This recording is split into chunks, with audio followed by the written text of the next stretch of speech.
백화점, 신세계 백화점이 있을 적에 정해졌던 영업시간이에요. 그게 아직까지도 그대로 지켜지고 있죠. 그런데 다운타운에 8시가 지나면은 사실 사람들이 별로 없죠. 쇼핑할 수 있는 사람들이. 그냥 그렇게 시간을 지키는 게 맞죠. 근데 저희가 죽전에 백화점을 오픈을 했는데 영업시간 똑같이 적용을 했거든요. 근데 죽전은 베드타운 아닙니까? 특히 죽전에는 젊은 주부들이 많이 살고 맞벌이 부부들이 많이 사는데 그분들이 직장에서 돌아오면 저녁 8시예요. 그럼 그 시간에 뭐 영화도 보고 외식도 하고 싶고 쇼핑도 가고 싶은데 이미 백화점 문을 닫았거든요. 그럼 죽전 같은 베드타운에서는 오히려 영업을 12시에 시작하더라도 밤 10시까지 영업할 필요가 있는 거죠. 그래서 이 영업시간을 바꿔라 하고 제가 지시를 했어요. 했는데 한 달 동안 답이 없어요. 답이 없더니 제가 독촉을 하니까 뭐 이 백화점의 임원들이 쭉 올라와서 보고를 하는데 불가능하다는 거예요. 왜 그런가 하면 백화점은 사실은 들어와서 영업을 하는 브랜드들이 많이 있습니다. 그럼 그 직원들은 브랜드의 직원이고 브랜드의 어떤 인사규정에 따라 근무를 해야 되거든요. 그럼 거기 들어왔는 뭐 버버리라든지 샤넬이라든지 이런 회사들의 다른 어느 백화점도 밤 10시까지 근무를 안 하는데 신세계 축전점에서만 10시까지 근무를 시키면 그 직원들이 받아들이겠냐 이거죠. 그러니까 이건 불가능하다는 거예요. 그래서 제가 뭐라고 그랬냐 하면은 불가능하니까 해라. 남들이 다 쫓아오면 아무 의미가 없다. 그냥 어떠한 이 희생을 하고 어떠한 비용을 치르더라도 일단 해라. 남들이 못 쫓아와 차별화되는 거 아니냐. 뭐 이렇게 지시를 해서 사실은 밑에서 처음에 입이 좀 나왔었지만은 지금 그 영업시간이 지켜지고 운영이 되고 있어요. 결국은 그런 차별화하기 위해서는 이런 사고방식부터 어떤 창조적인 파괴를 해야 돼요. 그게 전략에서 굉장히 중요한 팩터 중에 하나죠. 차별화라는 게. 그래서 이 차별화하기 위해서는 뭐 창조적인 파괴를 해야 된다.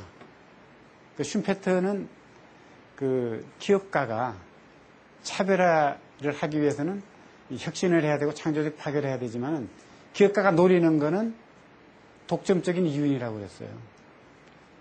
사실은 이 영업시간도 그렇게 독점이 되듯이 어떤 이 창조적인 파괴에 의해서 이 차별화를 하면은 독점적인 이윤이 들어올 수가 있죠.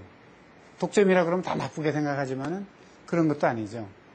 그리고 슈페터는 그 독점이 그렇게 오래 가지 않는다. 왜냐하면 후발주자가 언젠가는 따라올 테니까 또 다시 또 창조적인 파괴를 해서 또 차별화를 해나가고 해야 되는 거죠. 특히 저희 유통업이 어려운 거는 사실은 유통업의 어떤 노하우라는 거는 특허가 되는 게 아니죠. 누구든지 와서 보고 그대로 따라할 수 있고 그대로 따라하는 정도가 아니라 어떨 적에는 플러스 알파를 해서 더 좋게 모방을 해버리죠. 그럼 우리가 아무리 좋은 아이디어를 내도 상대방이 더 좋게 모방을 해서 우리 거보다 더 잘 나가게 되면은 결국은 우리가 그만큼 투자한 거에 대해서 오히려 효과가 없는 그런 경우가 생기니까 지속적으로 창조적인 생각을 하고 그만큼 차별화를 해나가지 않으면 앞서갈 수가 없는 거죠. 뭐 그런 면에서 또 유통업에 어려움도 있다고 할 수 있습니다. 그 다음 저희들 그 경영 정책 중에 중요한 것 하나가 인재 제일의 경영입니다. 누구든지 그 인재가 중요하다고 얘기를 하죠. 그런데 저희는 그 인재를 중시하는 걸 내세우면서도 항상 사람을 뽑을 적에는 또 활용할 적에는 바탕이 선한 사람인가 아닌가 이걸 굉장히 중요시하게 생각을 하고 또 유통업 그러면은 유통업뿐만이 아니죠. 모든 기업들이 뭐 고객은 왕이다 뭐 이렇게 얘기를 하지만은 저희는 사실 종업원은 왕이다 이렇게 얘기합니다. 그러니까 같은 그 일을 하더라도 우선 종업원이 자기 만족을 하지 않으면은 결국은 고객들한테 잘할 수가 없죠. 그러니까 종업원 만족이 우선이 되고 그 다음에 고객 만족이 있고 또 고객 만족함으로써 회사가 잘 되면은 기업 가치도 올라가고 주주 만족도 있을 수 있는 거죠. 그렇기 때문에 어디까지나 모든 의사결정에서 이 최우선하는 게 우리 종업원들이다. 뭐 이렇게 생각을 하고 그만큼 인재 중시에 우리 어떤 경영 정책이나 철학을 일관되게 끌어왔다고 생각을 합니다.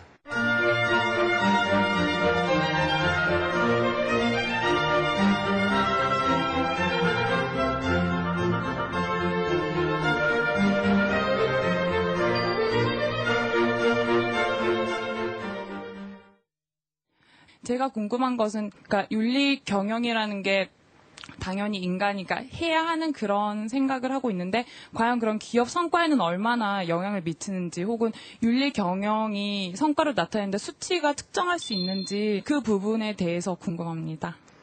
사실 계량적으로 측정하기가 쉽지는 않죠. 쉽지는 않은데, 저희 회사 기업 가치가 이렇게 한 30배 이렇게 올라간 그 가장 바탕이 저는 윤리 경영이라고 생각을 하고 있어요. 예를 들면은 협력회사하고 어떤 종업원들이 구정을 했을 적에 개인이 얻는 이익은 얼마 안 되죠. 그렇지만 회사에 끼치는 손실은 굉장히 큰 거거든요. 그런 부분을 없애가지고 회사의 부가가치 그만큼 높여서 전체 종업원들이 같이 나눈다면은 훨씬 더 크게 나눌 수 있죠. 회사 이익도 더 커질 수 있고. 그렇기 때문에 그 윤리경영을 함으로써 결국은 이 기업 이익도 더 난다. 그리고 그게 지금 회사가 성장하는데 밑거름이 됐고, 그걸 정확하게 숫자로 얘기할 수는 없지만은 적어도 50% 이상이 윤리경영의 덕이다. 저는 이렇게 생각을 하고 있고, 사실 그 윤리경영에 대한 그 효과를 여러 가지 얘기하자면 한이 없습니다만은, 저희가 신세계 폐의를 한다고 그랬는데, 신세계 폐의를 하고 나니까 재미있는 현상이 생겼어요. 저희는 목적하지도 않았는데 회사 비용이 줄었어요. 그러니까 회사 그 교재비라든지 회의비라든지 이렇게 쓰던 부분들이 자기 개인적으로 신세계 폐의를 하고 이렇게 지키다 보니까 공사 구분이 엄격해지고 결국은 회사 비용이 줄더라고요. 근데 회사 비용이 주는 게 저희들 목적이 아니었기 때문에 사실은 신세계 폐의 장려금이라고 그래가지고 종업원들한테 N분의 1에서 나눠줬습니다. 그렇게 비용 절감 효과도 있지만은 다른 어떤 모든 부분에서도 윤리 경영에 대한 그런 플러스 효과가 예를 들면은 협력업체와 관계에서도 매입원가를 깎는다든지 또 윤리적으로 의사결정을 한다든지 이런 부분에서 개인이 보던 어떤 조그만 이익보다는 회사 전체 이익이 커졌다. 이렇게 얘기할 수 있기 때문에 분명하게